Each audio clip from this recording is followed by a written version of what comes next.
नमस्कार दोस्तों, कैसे हैं आप सब। आई होप कि आप लोग अच्छे होंगे। दोस्तों, आज की इस वीडियो में बात करने वाले हैं संघ प्रमुख मोहन भागवत जी के द्वारा दिए गए कुछ बयानों के बारे में। वैसे तो मोहन भागवत जी हमेशा या आए दिन कुछ ना कुछ बयान देते रहते हैं, लेकिन बहुत कम ही बार ऐसा देखने को मिलता है कि उनके द्वारा दिए गए किसी बयान को लेके लोगों के द्वारा इस तरीके से आलोचना की जाती है। आज हम उसी के बारे में चर्चा करेंगे दोस्तों, और इस वीडियो में आपको विस्तार से बताएंगे कि आखिर उन्होंने ऐसा क्या कहा है और किस संदर्भ में कहा है, लोग उसको कैसे इंटरप्रेट कर रहे हैं और लोग उसकी आलोचना क्यों कर रहे हैं। तो वीडियो की शुरुआत करें और आपको बताएं उससे पहले, जैसा कि मैं हर बार आप लोगों से कहता हूं कि अगर आप मेरे चैनल पे नए हैं तो मेरे चैनल को सब्सक्राइब कर लीजिए।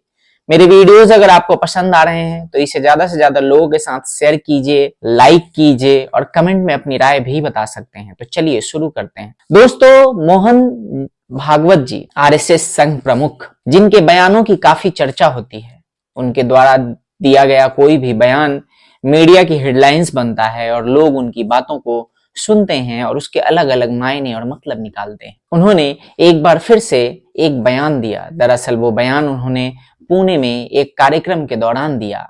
उस बयान में उन्होंने कहा कि जिस तरीके से हर मस्जिद में मंदिर ढूंढ रहे हैं और इसके माध्यम से हिंदुओं का नेता बनने का प्रयास कर रहे हैं, वो सही नहीं है। दरअसल लोग इस बयान को यूपी में जो चल रहा है, चाहे वो संभल का इंसिडेंट हो या फिर संभल में बजरंगबली के बंद मंदिर का मिलना, वहां पे पूजा अर्चना शुरू होना, उससे इतर और भी कई ऐसे जगह हैं जहां पे कि मस्जिद के नीचे मंदिर होने के लिए पिटीशन का दायर किया जाना अलग अलग कोर्टों में, इन सब के ऊपर दिया गया बयान समझा जा रहा है।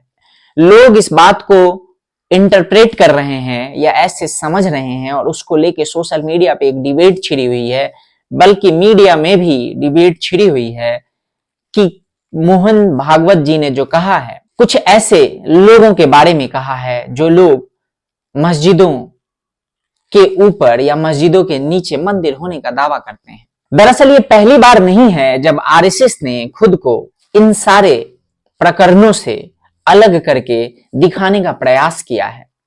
अब जब मैं आरएसएस कह रहा हूं दोस्तों, तो वो ये इसलिए क्योंकि मोहन जी भागवत आरएसएस प्रमुख हैं, संघ संचालक हैं और उनके द्वारा दिए गए किसी भी बयान को आरएसएस का आधिकारिक बयान समझा जाता है। इससे पहले भी जब राम मंदिर बन गया था, तब भी आरएसएस से ये पूछा गया था, तो उन्होंने कहा था कि आरएसएस का जो मकसद था, या यूं कहें कि आरएसएस की जो ये एक यात्रा थी, उसमें राम मंदिर निर्माण एक बहुत बड़ा माइलस्टोन था जिसे आरएसएस ने पूरा कर लिया है। बाद में जब उनसे उसी सवाल के जवाब में एड ऑन करते हुए पूछा गया कि क्या वो मथुरा और काशी में जिस तरीके से मस्जिद के नीचे मंदिर होने का दावा किया जा रहा है, उसके बारे में उनका क्या विचार है, उस सवाल से उन्होंने खुद को अलग करते हुए ये स्पष्ट नहीं किया था कि आखिर वो क्या चाहते हैं या आरएसएस का क्या स्टैंड पॉइंट है मथुरा और काशी को लेके, या फिर 39,000 से ज्यादा मंदिरों को लेके जिसको मुगल आक्रांताओं ने तोड़ा और उन मंदिरों के ऊपर मस्जिद बना दिया गया। और ये पहली बार नहीं है जब मोहन भागवत जी ने ऐसा बयान दिया है। इससे पहले भी उन्होंने कई सारे विवादास्पद बयान दिए हैं, चाहे वो बिहार के समय में आरक्षण को लेकर दिया गया बयान था। याद कीजिए कि बिहार चुनाव में जब उन्होंने आरक्षण के बारे में कहा था, जिससे कि भाजपा को काफी लॉस भी हुआ था, उसके बाद उन्होंने एक और बयान दिया था फैमिली प्लानिंग को लेके, जिसमें उन्होंने कहा था 2 बच्चों से रिलेटेड, यानी कि हम दो हमारे दो के कॉन्सेप्ट में। फिर बाद में उन्होंने अपने बयान को बदला और कहा कि जिस तरीके से डेमोग्राफी बदल रही है, हिंदुओं को भी इसके बारे में सोचना होगा। तो दरअसल ये क्लियर नहीं हो पाता कि आखिर भागवत जी चाहते क्या हैं, वो किस तरीके से अपने नैरेटिव को सेट करना चाहते हैं। एक तरफ तो वो कुछ ऐसी बातें करते हैं जिससे कि ये क्लियर कट नहीं हो पाता कि क्या वाकई में आरएसएस की जो छवि बनाई गई है या आरएसएस की जो छवि है, जिसे लोग काफी सशक्त और कट्टर हिंदू संगठन के तौर पे देखते हैं, और ऐसा मैं नहीं कह रहा बल्कि पूरा विपक्ष कहता है। मीडिया में जितने भी एनालिस्ट हैं, जो सेफोलॉजिस्ट हैं, जो इस बात को एनालाइज करते हैं, वो सभी इस बात को कहते हैं कि आरएसएस एक कट्टर हिंदू ऑर्गेनाइजेशन है। और तब मोहन भागवत जी के द्वारा दिया गया ये बयान और इस तरीके का बयान, फिर मीडिया में ये चर्चा शुरू हो जाती है कि वाकई में आरएसएस हिंदू संगठन है या फिर बार बार आरएसएस के द्वारा ये प्रयास किया जा रहा है कि किसी तरीके से उनके ऊपर जो छवि लगी हुई है या उनकी जो छवि बनाई गई है उस छवि को वो तोड़ पाए, उस छवि से खुद को अलग कर पाए। और शायद इसी चक्कर में कई बार हमने देखा है कि आरएसएस और आरएसएस के कुछ पदाधिकारीगण, कुछ बड़े स्तर के आरएसएस के नेतागण, वो लोग ऐसी बयान देते रहते हैं। अब इस बयान के कई सारे मायने निकाले जा सकते हैं, कई सारे मायने निकल रहे हैं, लोग अपने अपने तरीके से इसको इंटरप्रेट कर रहे हैं। जो स्यूडो सेकुलर लोग हैं उन्हें अब आरएसएस के बारे में बात करने का मौका मिल गया।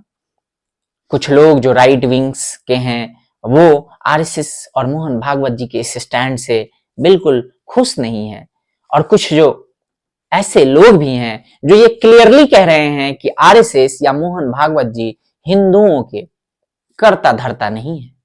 ऐसा नहीं है कि वो जो कहेंगे वो हिंदुओं का स्टैंड पॉइंट होगा।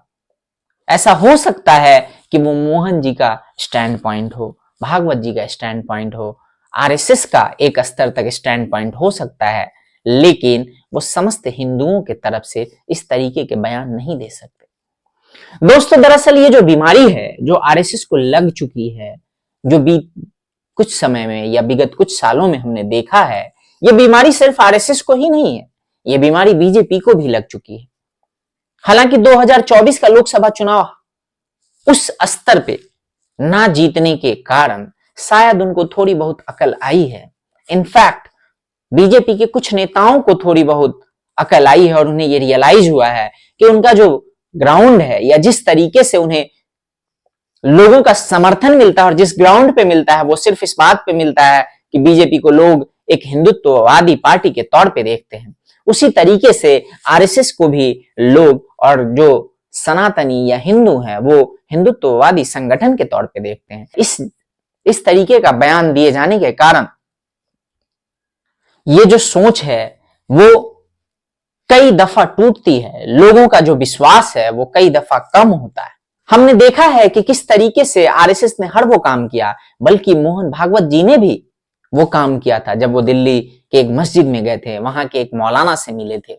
ये सारी चीजें उन्होंने की, लेकिन उन्हें मिला गया, इसका कोई जवाब नहीं है। बल्कि आप सबको पता होगा कि आरएसएस का एक मुस्लिम विंग भी है जो मुस्लिमों को भी संगठन से जोड़ता है। ये अच्छी बात है, प्रयास की जानी चाहिए सबको एक साथ लाने की, लेकिन इस तरीके से बयान देना मुझे नहीं लगता कि वो किसी भी तरीके से सही है। क्योंकि कुछ लोग हैं जो सिर्फ इस बात के लिए अपना सब कुछ लगा के और लड़ रहे हैं। जहां जहां पे मंदिरों के ऊपर गुंबद लगा के उन्हें मस्जिद बनाया गया है, कुछ लोग ऐसे हैं, वो विष्णु शंकर जैन जी जैसे लोग, हरिशंकर जैन जी जैसे लोग, जो अपना सब कुछ लगा के उन मस्जिदों को वापस से मंदिर बनाने के प्रयास में जुटे हुए हैं। उस समय में इस तरीके का बयान दिया जाना वो किसी भी तरीके से उचित प्रतीत नहीं होता। और ये कहना कि इस तरीके के काम करके कोई हिंदुओं का नेता बन जाएगा या हिंदुओं का बड़ा चेहरा बन जाएगा, मुझे नहीं लगता कि ये बयान सही है। क्योंकि आरएसएस ये भी कहती है, आप आरएसएस के कई सारे पदाधिकारी गणों से बात कीजिएगा, वो लोग क्लियरली कहते हैं कि आरएसएस एक कल्चरल ऑर्गेनाइजेशन है, पॉलिटिकल ऑर्गेनाइजेशन नहीं है। तो फिर आखिर ये बयान देना कि हिंदुओं का नेता बन जाएगा, उन्हें किस बात की डर है? हिंदुओं का नेता बन जाने से, किसी एक व्यक्ति के, या फिर ऐसा है कि उन्हें बस बयान देना है? तो आरएसएस को ये क्लियर करना पड़ेगा कि एग्जैक्टली आरएसएस चाहता क्या है, आरएसएस का आधिकारिक स्टैंड पॉइंट क्या है। क्या आरएसएस पूरी तरीके से हिंदुत्ववादी संगठन बने रहना चाहता है, या फिर आरएसएस भी स्यूडो सेकुलरिज्म के रास्ते पे अग्रसर है?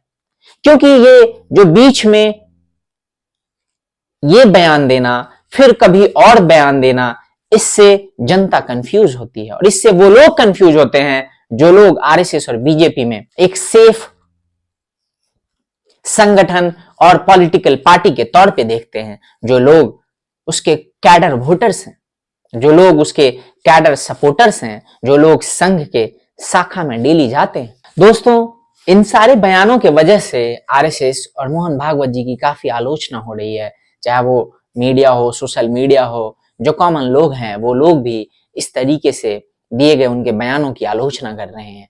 अब देखना होगा कि आखिर आरएसएस कैसे खुद के अपने स्टैंड पॉइंट को क्लियर करती है, आखिर ऐसा क्या कहती है जिससे कि ये क्लैरिफाई हो सके कि मोहन भागवत जी ने किस संदर्भ में वो बयान दिया।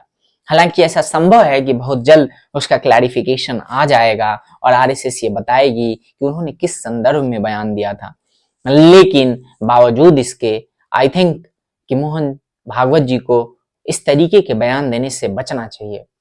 अगर उन्हें कुछ कहना ही है या किसी को समझाना ही है तो वो जो भी लोग इस तरीके के कामों में जुड़े हुए हैं उनसे 1-to-1 मीटिंग करके भी उन्हें समझा सकते हैं।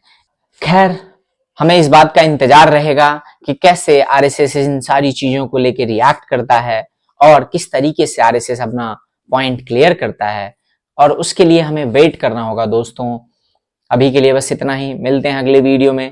टिल देन, जय हिंद, जय भारत, नमस्कार।